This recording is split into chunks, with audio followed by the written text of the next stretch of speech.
శ్రీ గురుభ్యో నమః. శ్రీమాత్రే నమః.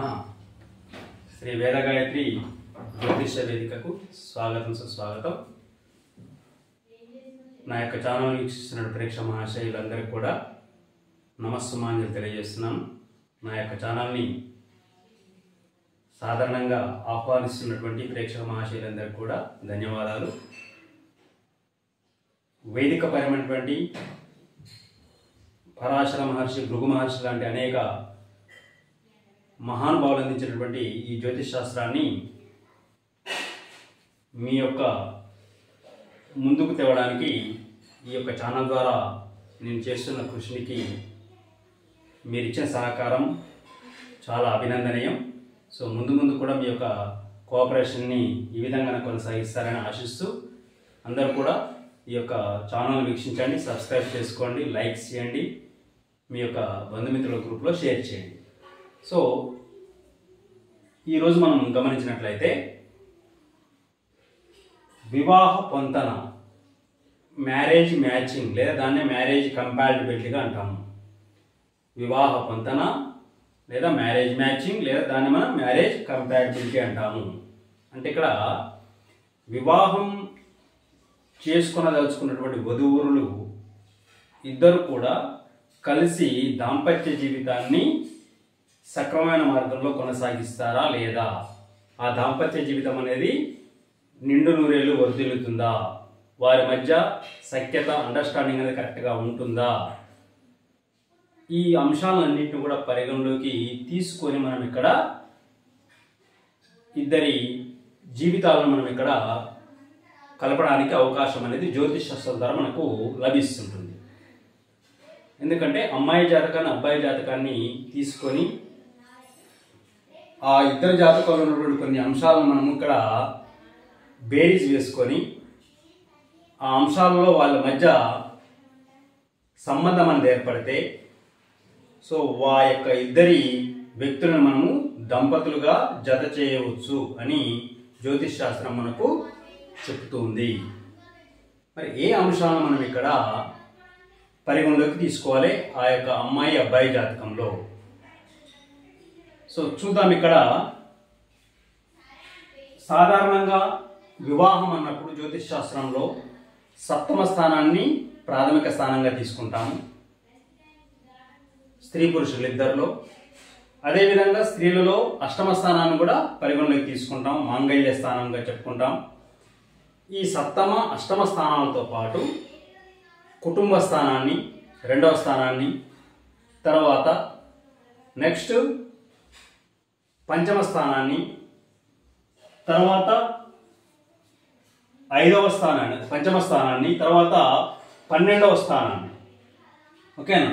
సో సప్తమము, అష్టమము, ద్వితీయము, పంచమము వీటిని పరిగణలోకి తీసుకోవాలి ఇద్దరి జాతకాలలో. అదేవిధంగా ఇద్దరి జాతకాలలో నవాంశ లగ్నాన్ని చూసుకోవాలి. ఇద్దరి జాతకాలలో ఉన్నటువంటి చంద్రుని యొక్క పరిస్థితిని చూడాలి. అదేవిధంగా ఈ యొక్క సప్తమ, ద్వితీయ, పంచమ, అష్టమ, ద్వాదశ భావాధిపతులు ఉన్నటువంటి నక్షత్రాధిపతులను కూడా పరిగణలోకి తీసుకోవాలి. ఈ అన్ని అంశాలను మేళవించుకొని సరిచూసుకొని ఆ సందర్భంలో ఆయా అంశాలలో ఆ ఇద్దరి జాతకాల మధ్య కనెక్షన్ అనేది ఉన్నట్లయితే, గ్రహాల మధ్య కనెక్షన్ ఉన్నప్పుడు అప్పుడు మనం ఇక్కడ ఆ దంపతులిద్దరిని, ఆ యొక్క ఇద్దరి వ్యక్తుల్ని దంపతులుగా మనం ఇక్కడ ప్రొవైడ్ చేయొచ్చు. వారి జీవితం అనేది సాఫీగా సాగిపోతుంటుందని మనం ఇక్కడ రూఢీగా లేకపోతే గ్యారెంటీగా చెప్పడానికి మనకు జ్యోతిష్ శాస్త్రం అనేది ఒక ఈవెంట్ని ఇచ్చింది లేదా ఒక రకమైనటువంటి ఆయుధాన్ని ఇచ్చింది. ఓకేనా? సో మరి ఆయుధంలో ఉన్న అంశాలు ఏంటి చూసినట్లయితే చూడండి, ఇక్కడ ఇద్దరి జాతకాల్లో ఉన్నటువంటి లగ్నాన్ని, రాశిని, సప్తమ స్థానాన్ని, కుటుంబ స్థానాన్ని, 12వ స్థానాన్ని, 5వ స్థానాన్ని, 8వ స్థానాన్ని, వీటితో పాటు నవాంశ లగ్నాన్ని, తర్వాత ఇద్దరి యొక్క జాతకాల్లో ఉన్న చంద్రుని యొక్క స్థితిని, తర్వాత ఆయా గ్రహాల యొక్క నక్షత్రాలతో ఉన్నటువంటి సంబంధాన్ని, ఇవన్నీ కూడా పరిగణలోకి తీసుకోవాలి. సో ఇక్కడ మనం గమనించినట్లయితే కొన్ని రూల్స్ అనేవి మనకి ఇక్కడ డిజైన్ చేయబడ్డాయి. ఏంటి ఆ రూల్స్ అంటే ఇక్కడ చూద్దాం. ఫస్ట్ మనం ఇక్కడ ఒక పురుషుని జాతకాన్ని తీసుకుందాం. ఓకేనా? ఒక పురుషుని జాతకాన్ని తీసుకొని ఆ యొక్క పురుషుని జాతకంలో ఉన్నటువంటి గ్రహాల యొక్క స్థితిగతులు అనేవి స్త్రీ జాతకానికి ఏ విధంగా కనెక్ట్ చేయబడ్డాయి అని మనం ఇక్కడ చూద్దాం. ఫస్ట్ ఆఫ్ ఆల్ అంటే మనం పురుషుని నుంచి స్త్రీకి చూడాలి, స్త్రీ నుంచి పురుషునికి చూడాలి. ఓకేనా? సో ఇప్పుడు మనం తీసుకున్నటువంటి స్టెప్ ఏంటంటే పురుషుని యొక్క జాతకంలో ఉన్నటువంటి గ్రహాల యొక్క స్థితిగతులు అనేవి స్త్రీ జాతకానికి ఏ విధంగా కనెక్ట్ చేయబడి ఉన్నాయి అనే అంశాన్ని మనము ఆ కోణంలో ఫస్ట్ చూద్దాం ఇక్కడ. సో ఫస్ట్ మనం ఇక్కడ పురుషుని జాతకాన్ని తీసుకున్నప్పుడు మనం గమనించాల్సిన అంశాలు ఏంటంటే ఫస్ట్ ఇక్కడ పురుషుని జాతకంలో సప్తమాధిపతి. ఓకేనా? ఎవరు? సప్తమ స్థానాధిపతి. ప్లస్ ఆ సప్తమ స్థానంలో ఏమైనా గ్రహాలు ఉన్నాయా, దాంతోపాటు ఆ యొక్క సప్తమ స్థానాన్ని ఏమైనా గ్రహాలు వీక్షిస్తున్నాయా, ఇది పరిగణలోకి తీసుకోవాలి. ఏంటిది? ఫస్ట్ పురుషుని జాతకంలో సప్తమ అధిపతి ఎవరు? సప్తమ స్థానాధిపతి. తర్వాత ఆ సప్తమంలో ఏమైనా గ్రహాలు ఉన్నాయా, లేదా ఆ సప్తమం యొక్క సప్తమ స్థానాన్ని ఏమైనా గ్రహాలు చూస్తున్నాయా, ఈ మూడు అంశాలు పరిగణలోకి తీసుకోవాలి. తర్వాత సెకండ్ పాయింట్ వచ్చేసి సప్తమాధిపతి ఉన్నటువంటి రాష్ట్రాధిపతి. ఆ సప్తమాధిపతి ఎక్కడ ఉన్నాడు, ఏ రాష్ట్రంలో ఉన్నాడు? ఓకేనా? తన సొంత రాశిలో ఉన్నాడా, లేకపోతే వేరే రాశిలో ఉన్నాడా, ఉంటే ఆ రాష్ట్రాధిపతి ఎవరు? తర్వాత సప్తమాధిపతి ఎక్కడైతే ఉన్నాడో, ఏ రాశిలో అయితే ఉన్నాడో ఆ రాశిలో ఒంటరిగా ఉన్నాడా, లేకపోతే ఏదైనా గ్రహంతో కలిసి ఉన్నాడా? ఓకేనా? కాబట్టి సప్తమాధిపతి ఉన్న రాష్ట్రాధిపతిని తీసుకోవాలి, ప్లస్ ఆ యొక్క సప్తమాధిపతితో కలిసి ఉన్నటువంటి గ్రహాన్ని కూడా తీసుకోవాలి. ప్లస్ అదేవిధంగా ఆ సప్తమాధిపతిని వీక్షిస్తున్న గ్రహాలు ఉన్నాయా వాటిని కూడా చూసుకోవాలి. ఏంటిది ఇక్కడ? ఫస్ట్ సప్తమాధిపతి ఉన్నటువంటి రాష్ట్రాధిపతి, తర్వాత ఆ యొక్క రాశిలో సప్తమాధిపతితో కలిసి ఉన్నటువంటి గ్రహం ఏదైనా ఉందా, ప్లస్ అక్కడ ఉన్నటువంటి ఆ రాశిలో ఉన్నటువంటి ఆ యొక్క సప్తమాధిపతిని ఉన్నటువంటి ఆ యొక్క కలిసి ఉన్న గ్రహాన్ని ఏదన్నా గ్రహాలు చూస్తున్నాయా, అది సెకండ్ రూల్.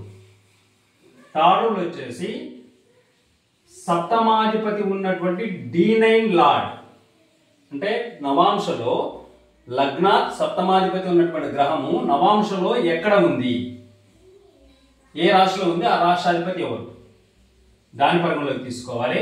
ప్లస్ అదేవిధంగా ఈ యొక్క సప్తమాధిపతి D9 లో నవాంశలో ఎక్కడైతే ఉంటాడో, ఏ రాశిలో అయితే ఉంటాడో ఆ రాశిలో ఏదైనా గ్రహంతో కలిసి ఉందా, ఆ గ్రహాన్ని కూడా పరిగణలోకి తీసుకోవాలి. తర్వాత ఆ సప్తమాధిపతులు ఆ యొక్క D9 లో నవాంశలో సప్తమాధిపతి ఉన్నటువంటి ఆ యొక్క స్థానాన్ని, లేదా సప్తమాధిపతి ఏ రాశిలో అయితే ఉంటాడో ఆ యొక్క సప్తమాధిపతిని నవాంశలో వేరే గ్రహాలు ఏమన్నా వీక్షిస్తున్నాయా అనే అంశాన్ని కూడా కన్సిడర్ చేసుకోవాలి. కాబట్టి సప్తమ స్థానాన్ని, సప్తమ స్థానాధిపతి ఉన్నటువంటి రాష్ట్రాధిపతిని, నవాంశలో సప్తమ స్థానాధిపతి ఉన్నటువంటి రాశిని, రాష్ట్రాధిపతిని, దానికి కోయిన్సైడ్ గా ఉన్నటువంటి క్యారెక్టర్స్ మనం ఇక్కడ పరిగణలోకి తీసుకోవాలి. ఈ మూడు రూల్స్ ని మనం ఇక్కడ పరిగణలోకి తీసుకోవాలి. ఎక్కడ? పురుషుని యొక్క జాతకంలో. ఓకేనా? సో ఈ విధంగా తీసుకున్నప్పుడు మనకు ఇక్కడ పేర్కొన్నటువంటి గ్రహాలు ఏవైతే ఉంటాయో ఆ గ్రహాలు అనేవి స్త్రీ జాతకంలో, ఆ గ్రహాలు అంటే ఇది పురుషుని యొక్క సినేరియో. ఈ సినేరియోలో మనకు వచ్చినటువంటి యొక్క గ్రహాలు ఏవైతే ఉంటాయో ఆ గ్రహాల యొక్క కనెక్షన్ అనేది స్త్రీ జాతకం యొక్క లగ్నానికి కానీ, లేదా స్త్రీ రాశికి కానీ, లేదా స్త్రీ యొక్క జాతక చక్రంలో సప్తమానికి కానీ, సెకండ్ కానీ, 12th కానీ, 5th కానీ, 8th కానీ కనెక్షన్ రావాలి. ఇది ఒక పారామీటర్. లేదు ఈ యొక్క ఉన్నటువంటి గ్రహాలు ఏవైతే ఉంటాయో ఆ గ్రహాలు అనేవి స్త్రీ యొక్క జాతకంలో నవాంశ లగ్నానికి కానీ, లేకపోతే ఇద్దరి జాతకాలలో చంద్రుని యొక్క కనెక్షన్ కానీ, లేదా ఇద్దరి జాతకాలలో ఉన్నటువంటి గ్రహాల యొక్క నక్షత్రాల యొక్క కనెక్షన్ అనేది రావాలి. ఒక్కోసారి గ్రహాల కనెక్షన్ ఉండదు, అంత మాత్రాన అది మ్యారేజ్ కంపాటిబిలిటీ కావట్లేదని వదిలిపెట్టకూడదు. ఓకేనా? నెక్స్ట్ ఏం చేయాలి? నక్షత్రాలను చూడాలి. ఒక్కోసారి నక్షత్రంలో కనెక్షన్ వస్తుంటుంది. గ్రహాలు ఎక్కడైతే ఉన్నాయో ఆ గ్రహాలు ఉన్న నక్షత్రాధిపతులు ఇద్దరు జాతకాల్లో కోరిలేటెడ్ గా ఉంటారు. కాబట్టి నక్షత్రాలను బేస్గా తీసుకోవాలి. ఒక్కోసారి గ్రహాలు స్థానాలు అనేవి కనపడవు, కనెక్షన్ అవ్వకూడదు. కానీ నక్షత్రాల లోపల నక్షత్రాల స్టేజ్లో కనెక్షన్ ఏర్పడుతుంది. కాబట్టి అప్పుడు కూడా మనం కన్సల్ట్ చేసుకోవచ్చు. కాబట్టి నక్షత్ర సంబంధాన్ని కూడా పరిగణలోకి తీసుకోవాలి. సో ఇవి రూల్స్. సో మరి ఇప్పుడు ఈ రూల్స్ని బేస్గా చేసుకొని మనం ఇక్కడ ఒక పురుషుని జాతకాన్ని తీసుకొని అప్లికేబుల్ చేద్దాం.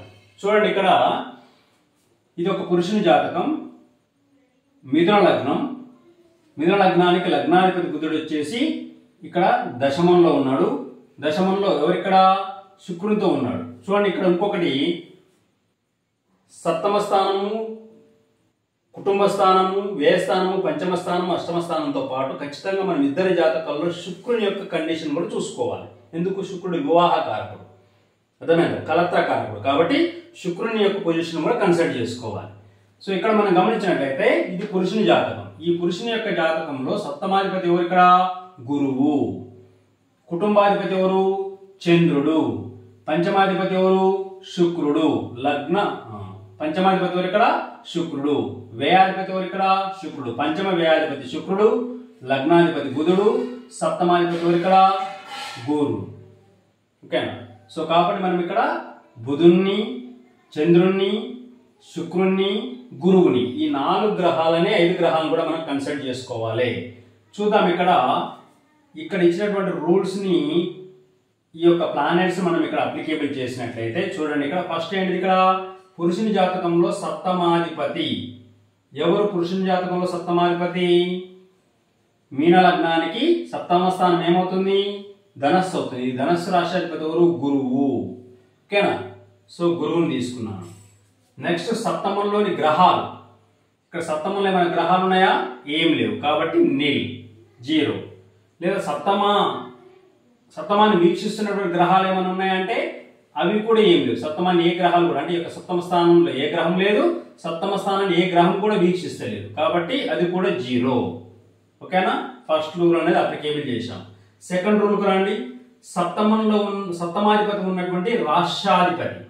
ఈ సప్తమాధిపతి ఎవరు? ఇక్కడ గురువు. గురువు ఎక్కడున్నాడు? మకరంలో ఉన్నాడు. ఈ మకర రాష్ట్రాధిపతి ఎవరు? శని. కాబట్టి మనం శనిని తీసుకోవాలి. ఓకేనా? సో కాబట్టి సప్తమాధిపతి ఉన్న రాష్ట్రాధిపతి శని. తర్వాత ఈ సప్తమాధిపతి ఉన్నటువంటి ఈ యొక్క రాష్ట్రాధిపతి ఎవరైతే ఉన్నారో, సో ఆ సప్తమాధిపతి ఉన్నటువంటి స్థానంలో ఏమైనా గ్రహం ఉందా అని చూసినప్పుడు ఇక్కడ అష్టమ స్థానంలో గురువు ఉన్నాడు. కానీ గురువుతో ఎలాంటి గ్రహం, ఏ గ్రహం కూడా కనెక్ట్ అయ్యలేదు. కాబట్టి దాన్ని ఏం చేశాను? ఇక్కడ 0 తీసుకున్నాను. నెక్స్ట్ సప్తమాన్ని ఆస్పెక్ట్ చేస్తున్నటువంటి గ్రహం ఏమైనా ఉందా అని చూసినాను. కానీ అంటే సప్తమాధిపతి ఇక్కడ ఉన్నాడు కదా. సో ఈ సప్తమాధిపతి గురువు ఇక్కడ ఉన్నప్పుడు, సో గురువు ఉన్న రాశిగా శనిని తీసుకున్నాను. ఇతనితో ఎవరు కలిసి లేరు కాబట్టి 0 తీసుకున్నాను. ఇతను ఎవరిని వీక్షిస్తున్నా అని చూసినప్పుడు చూడండి, ఇక్కడ వృశ్చికంలో ఉన్నటువంటి శని తన తృతీయ దృష్టి చేత గురువును వీక్షిస్తుంది. కాబట్టి ఇక్కడ శనిని తీసుకున్నాను. తర్వాత నెక్స్ట్ మనం ఇప్పుడు నవాంశంలోకి వెళ్ళాలి. సో ఇక్కడ నవాంశం మనకు పరిగణించినట్టయితే ఈ యొక్క అబ్బాయి జాతకంలో 7th లార్డ్ ఎవరైతే ఉన్నారో, ఈ 7th లార్డ్ ఎవరు? గురువు D9 లో. ఓకేనా? ఎక్కడున్నాడు? ఇక్కడ D9 లో అతను ఇక్కడ కుజుని యొక్క రాశిలో ఉన్నాడు. ఎక్కడ మనకు? కుజుని యొక్క రాశిలో ఉన్నాడు. సో అదే విధంగా ఈ యొక్క D9 లో 7th లార్డ్ తో కలిసి ఉన్న ప్లానెట్ ఏదైనా ఉందా అంటే అది కూడా కుజుడే. ఓకేనా? కుజుని రాశిలో ఉన్నాడు, ప్లస్ కుజునితో కలిసి ఉన్నాడు. తర్వాత ఆ D9 లో సప్తమాధిపతిని ఆస్పెక్ట్ చేస్తున్న గ్రహాలు ఏమన్నా ఉన్నాయంటే బుధుడు ఉన్నాడు. ఎవరతను? బుధుడు ఉన్నాడు. సో కాబట్టి D9 లో మనం గమనించినప్పుడు, సో పురుషుని యొక్క జాతకంలో ఈ యొక్క సప్తమాధిపతి అయిన గురువు D9 లో ఎక్కడ? కుజుని యొక్క రాశిలో ఉన్నాడు. తర్వాత ఆ యొక్క సప్తమాధిపతితో కలిసి ఉన్న గ్రహం ఏదన్నా ఉందా అంటే కుజుడు కలిసి ఉన్నాడు. గురువుతో కుజుడు కలిసి ఉన్నాడు. తర్వాత ఆ గురు కుజులు ఉన్నటువంటి స్థానాన్ని ఏదైనా గ్రహం వీక్షిస్తుందా నవాంశంలో అంటే ఒక గ్రహం వీక్షిస్తుంది. ఏంటది? బుధ గ్రహం వీక్షిస్తుంది. కాబట్టి బుధుని తీసుకున్నాను. సో ఇప్పుడు మనం ఇక్కడ పైన చెప్పుకున్నటువంటి మూడు రూల్స్ కి ఇక్కడ ఉన్నటువంటి జాతకంలో ఉన్న గ్రహాలను నేను ఇక్కడ అప్లికేబుల్ చేశాను. ఓకే, అయిపోయింది. ఇప్పుడు చేసిన తర్వాత ఏం చేయాలి దీన్ని అంటే చూడండి, ఇక్కడ జ్యోతిష్ శాస్త్రంలో 9 గ్రహాలకు మనకు ప్రాపర్ నెంబరింగ్స్ ఇచ్చాము, సంఖ్యలు ఇచ్చాము. ఓకేనా? రవికి 1 అని, చంద్రునికి 2 అని, ఓకేనా. సో ఈ విధంగా కొన్ని నెంబర్స్ ఇచ్చాం. ఆ రకంగా చూసుకున్నప్పుడు మనకి ఇక్కడ ఎక్కడైతే గ్రహాలు ఏవేవైతే వచ్చాయో ఆ గ్రహాలకు మనము ఆ నెంబర్స్ ని మనం అప్లికేబుల్ చేయాలి. చూద్దాం. ఇక్కడ ఫస్ట్ ఇక్కడ గురువు వచ్చింది. గురువుకు నేను 3 తీసుకున్నాను. గురువు యొక్క సంఖ్య ఎంత? 3. సో ఇక్కడ గ్రహాలు ఏమీ లేవు, నీళ్ళు కాబట్టి 0. సో వీక్షిస్తున్న గ్రహాలు ఏమీ లేవు కాబట్టి 0. సో సప్తమాధిపతి ఉన్న రాష్ట్రాధిపతి ఎవరు? ఇక్కడ మకర రాశి. మకర రాశిలో సప్తమాధిపతి గురువుడు కాబట్టి మకర రాష్ట్రాధిపతి ఎవరు? శని. శని యొక్క సంఖ్య ఎంత? 8 కాబట్టి 8 తీసుకున్నాను. సో సప్తమాధిపతి ఏమైనా గ్రహాలు ఉన్నాయి అక్కడ కలిసి అంటే ఏం లేవు కాబట్టి నీళ్ళు 0. సప్తమాన్ని వీక్షిస్తున్న గ్రహం ఏంటిది? ఇక్కడ శని షష్టమ స్థానం నుంచి చూస్తున్నాడు కాబట్టి శనిని కన్సల్ట్ చేశాను కాబట్టి ఇక్కడ మళ్ళా 8 తీసుకున్నాను. ఓకేనా. ఇప్పుడు D9 వద్దాం. సో D9 లో సప్తమాధిపతి ఉన్నటువంటి రాష్ట్రాధిపతి ఎవరు? ఇక్కడ కుజుడు. ఓకేనా. కుజుడు రాశిలో ఉన్నాడు కాబట్టి కుజునికి సంఖ్య ఎంత? జ్యోతిష్ శాస్త్రంలో 9. తర్వాత నవాంశలో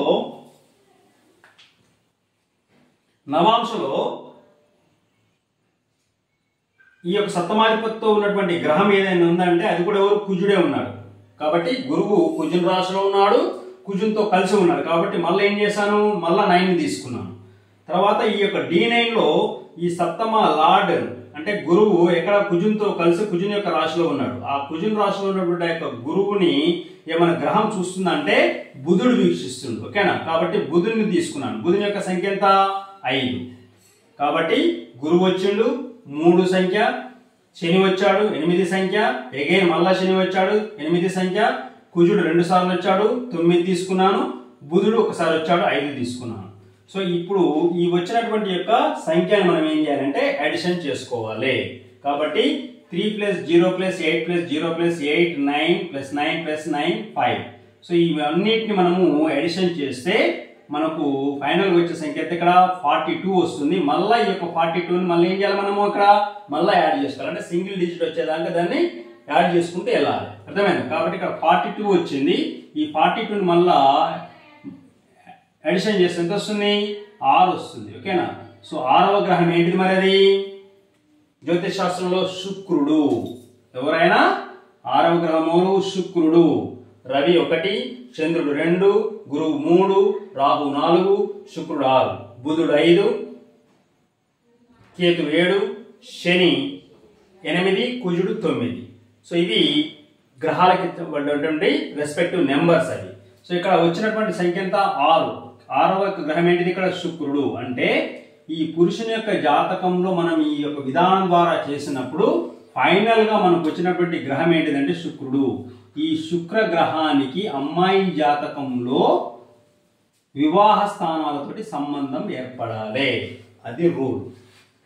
ఈ వచ్చినటువంటి యొక్క శుక్రునికి అమ్మాయి జాతకంలో ఉన్నటువంటి వివాహ సంబంధ స్థానాలు అక్కడ లగ్నానికి కానీ, కుటుంబ స్థానానికి కానీ, పంచమానికి కానీ, సప్తమానికి కానీ, అష్టమానికి కానీ, వ్యయానికి కానీ ఈ యొక్క శుక్రుని యొక్క సంబంధం ఉండాలి.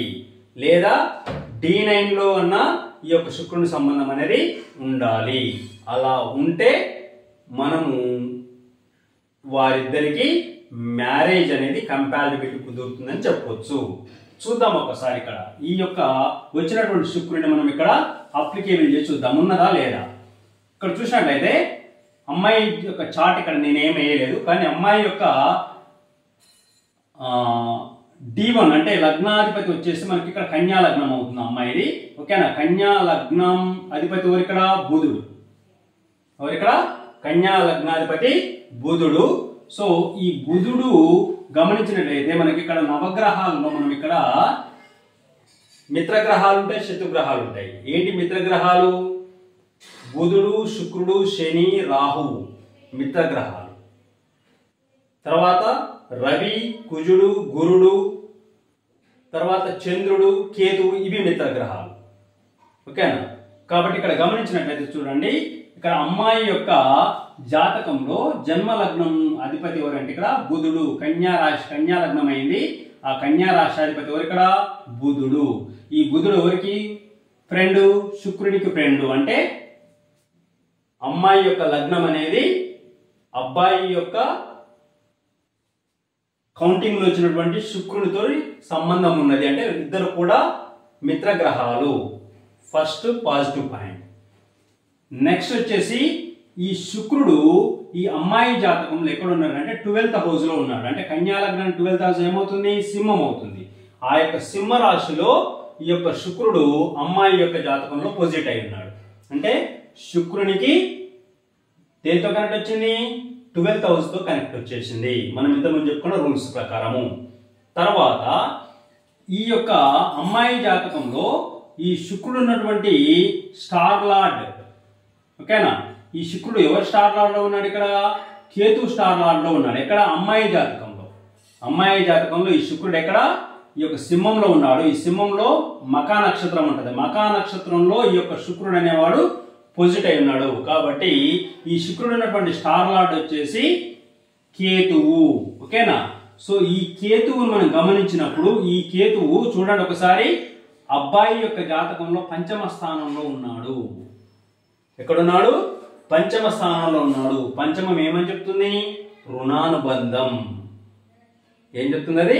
రుణానుబంధాన్ని చెప్తుంది. అంటే ఈతనికి ఈమెకు రుణం అనేది ఉన్నదా? రుణం ఉంటేనే కలుస్తాం. కాబట్టి ఈ యొక్క శుక్రుడు అమ్మాయి యొక్క జాతకంలో 12th పొజిషన్లో అంటే సింహంలో ఉండి ఏ నక్షత్రంలో ఉన్నాడు? కేతు నక్షత్రంలో ఉన్నాడు, ఓకేనా? సో కాబట్టి ఇక్కడ ఈ శుక్రుడు అమ్మాయి యొక్క 12th హౌస్ లో ఉండడం ద్వారా అమ్మాయితో కనెక్షన్ వచ్చేసింది. ఆ శుక్రుడు కేతు నక్షత్రంలో ఉండడము, ఆ కేతు మళ్ళా వచ్చేసి అబ్బాయి జాతకంలో పంచమ స్థానంలో ఉండడం అనేది ఇది రుణానుబంధాన్ని తెలియజేస్తుంది, ఓకేనా? ఇది one of the important point. మనం ఇక్కడ పంచమ స్థానం కూడా చెప్పుకున్నాం కదా, సో అది ఇక్కడ వచ్చేసింది చూడండి, ఓకేనా? సో ఇది ఒక అప్లికేబుల్ పాయింట్, ఓకేనా?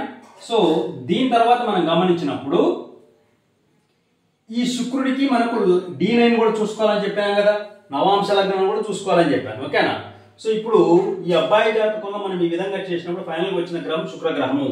ఈ శుక్రగ్రహానికి అమ్మాయి జాతకంలో లగ్నంలో ఆల్రెడీ వచ్చింది, ఓకేనా? అంటే ఐ థింక్ D1 చార్ట్ లో కనెక్షన్ వచ్చింది.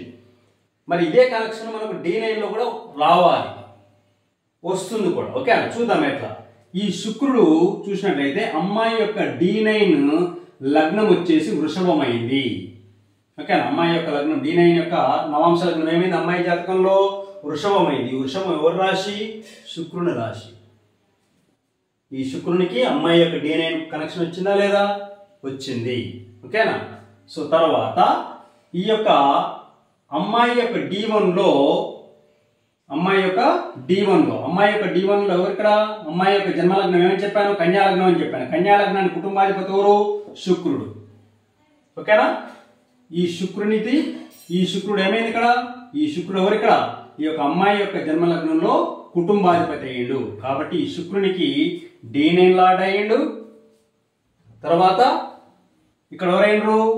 మళ్ళా కుటుంబాధిపతి అయ్యిండు. కాబట్టి ఇక్కడ నేను చెప్పాను కదా ఫస్ట్ రోజులో ద్వితీయ స్థానాన్ని కూడా పరిగణలోకి తీసుకోవాలి. కాబట్టి ఈ శుక్రుని యొక్క కనెక్షన్ అమ్మాయి జాతకంలో D9 యొక్క లగ్నానికి వచ్చింది, తర్వాత కుటుంబ స్థానానికి వచ్చింది, ఓకేనా? అదే విధంగా ఇక్కడ మనం గమనించినట్లయితే చూడండి, అక్కడ అష్టమ స్థానాన్ని కూడా కన్సిడర్ చేయాలని చెప్పాను. దేని? అష్టమ స్థానాన్ని. సో ఇక్కడ మనం గమనించినట్లయితే అమ్మాయి జాతకంలో కన్యా లగ్నం, అమ్మాయిది ఏ లగ్నం అయింది? కన్యా లగ్నం. ఈ యొక్క కన్యా లగ్నానికి అష్టమాధిపతి ఎవరు? కుజుడు. ఈ కుజుడు అమ్మాయి జాతకంలో ఎక్కడ ఉన్నాడంటే ధనస్సులో ఉన్నాడు, ఇక్కడ మీనంలో ఉన్నాడు.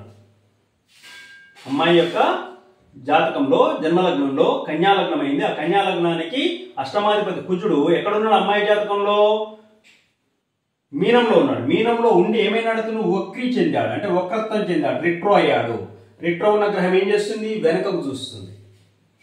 కాబట్టి అప్పుడు దాన్ని ఏం చేయాలి మనం ఇక్కడ అంటే, ఇక్కడ అమ్మాయి జాతకంలో కుజుడు మీన రాశిలో ఉన్నాడు, వక్రత్వం చెంది. కాబట్టి అతని యొక్క పొజిషన్ అనేది ఎక్కడ వస్తుంది?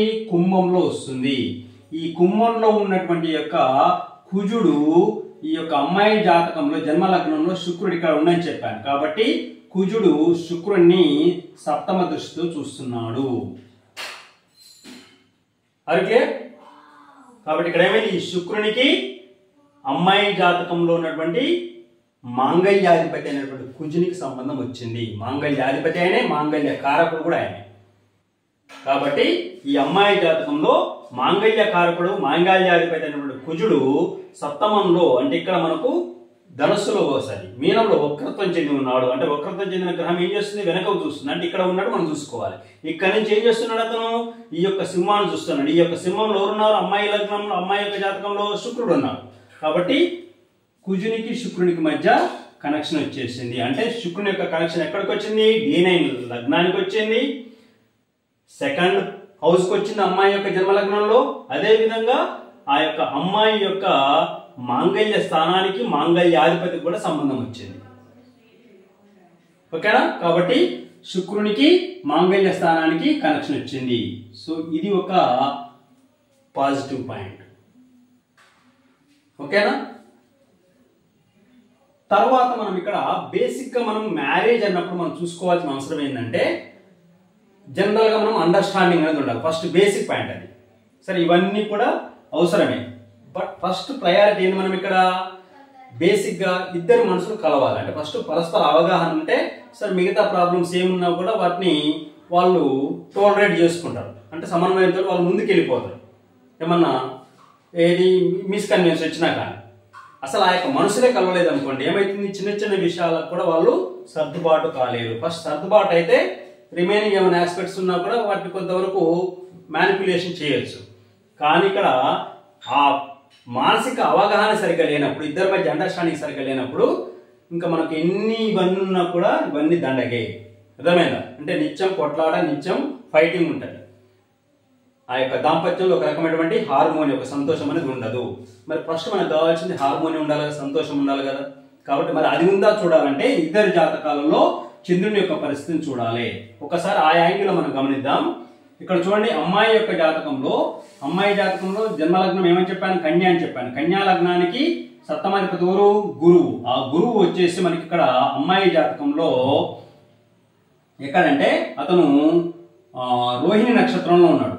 ఎక్కడ, రోహిణి నక్షత్రం అంటే అశ్విని భరణి కృత్తిక పాద మేషం కృత్తిక త్రయో రోహిణి మృగశిరార్థం వృషభం అంటే వృషభ రాశిలో గురువు ఉన్నాడు. ఎక్కడ, అమ్మాయి జాతకంలో. ఎక్కడ, రోహిణి నక్షత్రంలో ఉన్నాడు. ఈ రోహిణి ఎవరి నక్షత్రము, చంద్రుని యొక్క నక్షత్రం. కాబట్టి ఈ గురువు వచ్చేసి అమ్మాయి జాతకంలో సప్తమాధిపతి, వివాహ స్థానాధిపతి వచ్చేసి ఎక్కడున్నాడు, చంద్రుని యొక్క నక్షత్రంలో ఉన్నాడు. సో అదే విధంగా అబ్బాయి విషయానికి వచ్చినప్పుడు అబ్బాయి యొక్క జాతకంలో ఉన్నటువంటి జన్మలగ్నం ఏంటిది, మిథున లగ్నం. మిథున లగ్నానికి సప్తమాధిపతి ఇక్కడ గురువు. ఓకేనా? గురువు ఎక్కడున్నాడు, ఇక్కడ మకరంలో ఉన్నాడు. ఈ మకరంలో ఏ నక్షత్రంలో ఉన్నాడు ఇతను, శ్రవణ నక్షత్రంలో ఉన్నాడు. ఇక్కడ ఏమవుతుంది, మూల పూర్వాషాఢ ఉత్తరాషాఢ ధనస్సు, ఉత్తరాషాఢ త్రయో శ్రవణ ధనిష్టార్థం మకరం. ఓకేనా? ఇక్కడ ఉత్తరాషాఢ నక్షత్రం, శ్రవణ నక్షత్రం, ధనిష్ట నక్షత్రం వస్తుంది. కాబట్టి ఇక్కడ ఈ యొక్క శ్రవణ నక్షత్రంలో ఇక్కడ గురువు పొజిట్ అయినాడు. ఈ శ్రవణ నక్షత్రం ఎవరిది, చంద్రుడిది. అంటే చూడండి, ఇక్కడ అమ్మాయి జాతకంలో సప్తమాధిపతి గురుడు చంద్రుడి నక్షత్రంలో ఉన్నాడు. అబ్బాయి జాతకంలో ఉన్నటువంటి సప్తమాధిపతి గురువు చంద్రుడి నక్షత్రంలో ఉన్నాడు. కాకపోతే అమ్మాయి జాతకంలోనేమో రోహిణి నక్షత్రంలో ఉంటే అబ్బాయి జాతకంలోనేమో శ్రవణ నక్షత్రంలో ఉన్నాడు. శ్రవణము, రోహిణి ఇవి రెండు కూడా ఎవరి నక్షత్రాలు, చంద్రుడి యొక్క నక్షత్రాలు. అంటే ఇక్కడ ఏమైంది, ఇద్దరికి చంద్రుని యొక్క స్థితి అనేది సరిపోలింది. అంటే వారి మధ్య మానసిక అవగాహన అనేది, అండర్స్టాండింగ్ అనేది బలంగా ఉంటుంది. Okay, right. పాజిటివ్ పాయింట్ ఒకటి వచ్చేసింది. ఓకేనా? సో మరి చంద్రుడు ఏ విధంగా ఉన్నాడు చూసినట్టయితే ఇక్కడ చూడండి, ఈ యొక్క అమ్మాయి యొక్క అబ్బాయి యొక్క లగ్నంలో చంద్రుడు ఇక్కడ కన్యా రాశిలో ఉన్నాడు. యాజ్ యూజువల్ గా అమ్మాయి యొక్క జాతకం కూడా ఏంటి, ఇక్కడ కన్యా లగ్నం అని చెప్పాను. ఆ కన్యా లగ్నంలోనే అమ్మాయి యొక్క జాతకంలో చంద్రుడు ఉన్నాడు. అంటే ఇద్దరి జాతకాలలో చంద్రుడు, ఇద్దరి జాతకాలలో సప్తమాధిపతి అయినటువంటి గురువు చంద్ర నక్షత్రంలోనే ఉన్నారు. ఇద్దరి జాతకాలలో ఆ చంద్రుడు ఎక్కడున్నాడు, కన్యా రాశిలోనే ఉన్నాడు. ఓకేనా? సో కాబట్టి ఈ రకంగా మనం గమనించినప్పుడు ఇద్దరి మధ్య పరస్పర మానసిక అవగాహన అనేది కుదురుతుంది. ఓకేనా? వాళ్ళిద్దరు కూడా కలిసిపోతారు. వాళ్ళిద్దరు కూడా మ్యూచువల్ అండర్స్టాండింగ్ లో దాంపత్య జీవితాన్ని కొనసాగిస్తారు అని మనం ఇక్కడ గ్యారెంటీ ఇవ్వచ్చు. ఓకేనా? సో కొన్ని సందర్భాల్లో మరి చంద్రుడి స్థితి మనం బేసికల్ గా తీసుకోవాలి. ఇవన్నీ సెకండరీ థింగ్. ఫస్ట్ మనం చంద్రుడిని చూడాలి. ఎందుకంటే ఈ చంద్రుడు ఇక్కడ ఓకే పొజిట్ అయ్యింది కాబట్టి ఇది అప్లికేబుల్ మనం చెప్పుకుంటవచ్చు. ఓకేనా? కానీ కొన్ని సందర్భాల్లో కొంతమంది అంశాలను మనం గమనించినప్పుడు ఈ చంద్రుడు 6-8 పొజిషన్ లో పొజిట్ అయి ఉంటాడు అమ్మాయి జాతకం. అంటే ఫర్ ఎగ్జాంపుల్ ఇక్కడ అమ్మాయి జాతకంలో చంద్రుడు ఇక్కడ, ఫర్ ఎగ్జాంపుల్ ఇప్పుడు ఇది అబ్బాయి జాతకం, చంద్రుడు ఇక్కడ ఉన్నాడు. ఒకవేళ అమ్మాయి జాతకంలో చంద్రుడు వచ్చేసి మేషంలో ఉన్నాడు కూడా, అప్పుడు ఏమవుతుంది, షష్టాష్టకం అవుతుంది ఇద్దరికి, అంటే 6-8 పొజిషన్ అవుతుంది. కాబట్టి 6-8 పరిస్థితి అనేది ఏం చేస్తుంది, పొజిషన్ అనేది సంఘర్షణని ఇస్తుంది, కాన్ఫ్లిక్ట్స్ ఇస్తుంది. అంటే ఇద్దరి మధ్య మానసిక అవగాహన సరిగ్గా ఉండదు. కాబట్టి కొంతమంది ఏం చేస్తారంటే చంద్రుని యొక్క షష్టాష్టకం, అంటే ఇద్దరి జాతకాల మధ్య చంద్రుడి యొక్క పొజిషన్ అనేది 6-8 పొజిషన్ వస్తే, షష్టాష్టకం వస్తే ఆ జాతకాన్ని పక్కన పెడతారు. ఎందుకు, అసలు ఫస్ట్ మానసిక పరమైనటువంటి అవగాహన వీళ్ళకు ఉండదు. కాబట్టి మానసిక పరమైన అవగాహన అనేది ఉండదు. కాబట్టి మిగతా ఎన్ని యాంగిల్స్ లో లింకప్ ఉన్నా కూడా అది ఒక రకమైన డిమెరిటే. కాబట్టి ఫస్ట్ మనం మానసిక అవగాహన కూడా చూసుకోవాలి. అయితే ఇక్కడ మనం గమనించాల్సిన అవసరం ఏంటంటే, ఒక్కొక్కసారి ఇక్కడ షష్టాష్టకాలు ఉంటాయి, అర్థమైందా, అంత మాత్రం తీసి పక్కకు పడేయదు. ఏం చేయాలి, ఈ ఇద్దరు చంద్రులు ఉన్నటువంటి నక్షత్రాధిపత్యం కూడా చూడాలి, అర్థమైందా. ఇక్కడ చంద్రుడు, ఇద్దరు చంద్రుడు షష్టాష్టకంలో వచ్చాడు, అంత మాత్రాన షష్టాష్టకం తీసి పక్కకు పడేయదు. అప్పుడు ఏం చేయాలి, వాళ్ళ యొక్క నక్షత్రాధిపత్యం చూడాలి. ఒకవేళ ఆ నక్షత్రాధిపత్యం మధ్య షష్టాష్టకం రాకుండా సప్తమో త్రికోణమో వచ్చిందనుకోండి, ఇట్ ఈస్ బెటర్, దాన్ని కలపవచ్చు, అర్థమైనా. ఇక్కడ షష్టాష్టకం ఉన్నంత మాత్రం తీసి పక్క పడాల్సిన అవసరం లేదు. ఓకేనా. నెక్స్ట్ ఏం చేయాలి మనం, సెకండ్ పొజిషన్ లో ఆ చంద్రులు ఇద్దరు కూడా ఏ నక్షత్రాల్లో ఉన్నారు, ఆ నక్షత్రాధిపతులు మధ్య ఏముంది, 5-9 యాంగిల్ కానీ సమసప్తంగా ఉందనుకోండి, ఓకే అది రైట్. ఓకే, ఫర్ ఎగ్జాంపుల్ ఇప్పుడు నేను చెప్తున్నాను, ఇక్కడ ఏంది, ఈ అమ్మాయి జాతకంలో ఫర్ ఎగ్జాంపుల్ చెప్తాను, చంద్రుడు వచ్చేసి ఇక్కడ మనకు ఫర్ ఎగ్జాంపుల్ స్వాతి నక్షత్రంలో ఉందనుకుందాం, ఓకేనా, బుధ నక్షత్రంలో ఉందనుకుందాం, ఓకేనా. సో ఇక్కడ ఇతను వచ్చేసి మనకు ఇంకొక నక్షత్రం ఉన్నాడు, ఆ ఇద్దరు నక్షత్రాలు వచ్చేసి మనకి ఇక్కడ ఇతను ఫర్ ఎగ్జాంపుల్ బుధ నక్షత్రంలో, ఇతను ఇక్కడ గురు నక్షత్రంలో ఉన్నానుకున్నట్లయితే, అప్పుడు ఆ యొక్క ఇద్దరి జాతకాల్లో గురు బుధులు సమసప్తంలో కానీ 5-9 యాంగిల్లో కానీ ఉండరు అనుకోండి, ఏం చేసాం మనం ఇక్కడ ఈ షష్టాష్టకాన్ని తీసి పక్క పడేయాలి, ఇది పనికిరాదు, అర్థమైంది. దీన్ని కన్సిడర్ చేయద్దు. ఎందుకు, ఆ ఇద్దరు చంద్రులు నక్షత్రాధిపతులు ఉన్నారే, వాళ్ళు సమసప్త స్థితిలో కానీ 5-9 యాంగిల్లో కానీ లేకపోతే ఒకే రాశిలో అంటే ఒకే హౌస్ లో కానీ ఉన్నారనుకోండి, అప్పుడు దీన్ని మనము పక్కకు పడేయాలి, ఓకేనా. సో కాబట్టి మనం ఫస్ట్ మ్యారేజ్ కంపాటబిలిటీ చేసేటప్పుడు ఫస్ట్ చంద్రుడి యొక్క పొజిషన్ చూసుకోవాలి, ఓకేనా. సో తర్వాత మిగతా అంశాల్లోకి వెళ్ళడం అనేది జరగాలి. సో ఇది మ్యారేజ్ కంపాటబిలిటీ చేసేటప్పుడు ఒక పురుషుని యొక్క జాతకాన్ని తీసుకొని మనము అనుసరించాల్సినటువంటి విధానము. సో ఈ విధంగా ప్లానెటరీస్ ని తీసుకొని, హౌసెస్ ని తీసుకొని, వాటికి ఆ ప్లానెటరీస్ కి కొన్ని నిర్దిష్టమైన అంకెలు ఏవైతే ఉన్నాయో జ్యోతిష్ శాస్త్రంలో వాటిని ఇచ్చేసి వాటన్నిటిని అడిషన్ చేసినప్పుడు ఒక సింగిల్ డిజిట్ ఆఫ్ నెంబర్ వస్తుంది. ఆ నెంబర్ ఆఫ్ ఏదైతే ఏ గ్రహం అయితే ఉంటుందో ఆ గ్రహానికి ఆ యొక్క అమ్మాయి జాతకంలో లగ్న కుండలిలో, నవాంశ కుండలిలో, తర్వాత ఆ యొక్క వివాహ స్థానాలకు ప్లస్ వివాహ కారకులకు, మాంగళ్య కారకునికి, మాంగళ్య స్థానానికి ఈ శుక్రునితో సంబంధం అనేది రావాలి. అండ్ ఆల్సో 12వ స్థానానికి కూడా సంబంధం రావాలి. ఎందుకు 12వ స్థానం అనేది ఏం చెప్తుంది, బెడ్ కంఫర్ట్స్ అని చెప్తుంది, శయన స్థానము. కాబట్టి ఈ యొక్క శుక్రునికి అమ్మాయి జాతకంలో 12వ స్థానంతో కనెక్షన్ వచ్చినా కూడా ఇట్ ఈస్ యాక్సెప్టబుల్ కంపాటబిలిటీగా చెప్పుకోవచ్చు. అంటే దాన్ని కూడా పరిగణలోకి తీసుకొని చూడాలి, అర్థమైందా. సో కాబట్టి ఈ యొక్క second, 7th, 5th, 8th, D9 చంద్రుడు వీటన్నిటితో పాటు 12th కూడా మనం కన్సిడర్ చేసుకోవచ్చు. ఎందుకంటే 12th అనేది బెడ్ కంఫర్ట్స్ చూపిస్తుంది, ఓకేనా. అంటే ఇద్దరి మధ్య దాంపత్య సౌఖ్యం అనేది ఉంటుందా, సంసార జీవితం అనేది సఖ్యంగా ఉంటుందా లేదా అని కూడా మనం చూసుకోవాలి, ఓకేనా.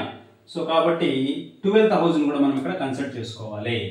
సో ఇవన్నీ చేయాలంటే ఫస్ట్ మనం ఏం చేయాలంటే జాతకం తీసుకోగానే ఆ జాతకంలో ఆ గ్రహాలు ఉన్నటువంటి స్థానాలతో పాటు ఆ గ్రహాలు ఏ నక్షత్రాలలో పొజిట్ అయి ఉన్నాయి ఆ నక్షత్రాధిపతిలో చూసుకోవాలి మనం ఫస్ట్, ఓకేనా. కాబట్టి ఫస్ట్ గ్రహము, తర్వాత గ్రహం ఉన్న స్థానము, తర్వాత గ్రహం ఉన్నటువంటి స్థానం యొక్క రాష్ట్రాధిపతి, తర్వాత ఆ యొక్క రాష్ట్రంలో ఆ యొక్క గ్రహంతో కలిసి ఉన్నటువంటి మిగతా గ్రహాలు, ప్లస్ ఆ యొక్క జాతకుని యొక్క నవాంశ లగ్నము, ఇవన్నీ కూడా పరిగణలోకి తీసుకొని ఫైనల్ గా చంద్రునితో మనం ఇక్కడ టాలీ చేసుకున్నట్లయితే ఈ అన్ని సందర్భాలలో మనకి ఇక్కడ లింక్ అనేది వచ్చినట్లయితే మనము బేషరతుగా ఆ యొక్క ఇద్దరి స్త్రీ పురుషులని దాంపత్య జీవితంలోకి ఆహ్వానించవచ్చు. సో ఇది మనకు వైదిక జ్యోతిష శాస్త్రంలో పరాశర మహర్షి అందించినటువంటి ఒక గొప్ప వివాహ పొంతన నిర్ణయము. సో భృగునాడి సిద్ధాంతంలో కానీ లేకపోతే ఇంకా డిఫరెంట్ కైండ్ ఆఫ్ వెస్ట్రన్ ఆస్ట్రాలజీలో కానీ డిఫరెంట్ కైండ్ ఆఫ్ మెథడ్స్ ఉన్నాయి. ఓకేనా సరే, ఏ మెథడ్ ఉన్నప్పటికీ కూడా so this is the basic rule. ఇది వేదమూర్తులను బట్టి మహర్షులు పరాశర మహర్షి అందించినటువంటి ఒక బేసిక్ రూల్. ఓకేనా. సో కాబట్టి ఈ రూల్ మనం అప్లికేబుల్ చేసుకొని మనం ఇక్కడ మ్యారేజ్ కంపాటబిలిటీని చేసుకోవడం అనేది చాలా ఉత్తమమైన పద్ధతి.